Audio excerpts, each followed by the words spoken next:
ទោះឪពុកម្ដាយល្អយ៉ាងណាពួកគាត់មិនអាចនៅជាមួយអ្នកពេញមួយជីវិតបានទេទោះបីកូនល្អយ៉ាងណាពេលធំឡើងពួកគេនឹងចាក់ចេញពីអ្នកកូនស្រីដែលអ្នកបង្កើតគឺសម្រាប់កូនប្រសាប្រុសកូនប្រុសដែលអ្នកបង្កើតគឺសម្រាប់កូនប្រសាស្រីមានតែភរិយាទេ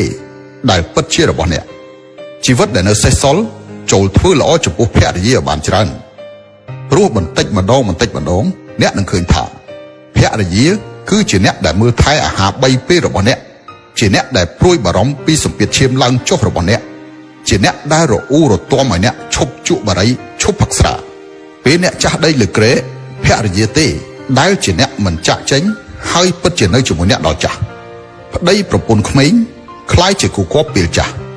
តើអ្វីទៅជាគូគប់ចាស់មានតែក្រោយពេលរស់នៅជាមួយគ្នារាប់សិបឆ្នាំបានភ្លក់រសជាតិជីវិតទាំងផ្អែមល្វីងជូរចត់និងជួយគ្នាទៅវិញទៅមកទៅពិតជាយល់ថាគូគប់ចាស់គឺការស្រឡាញ់ថ្នាក់ថ្នមយល់ចិត្តជឿទុកចិត្តគោរព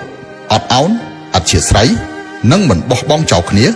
ហើយអ្នកដែលនៅជាមួយអ្នកនោះគឺជាភរិយារបស់អ្នកទោះបីអ្នកមានទ្រព្យសម្បត្តិច្រើនយ៉ាងណាក៏មិនប្រសើរជាងការមានគូគប់ពេលចាស់ដែរពាក្យចាស់ពោលថានៅក្មេងស្រឡាញ់គ្នាម្ដងដល់ចាស់កោងខ្នង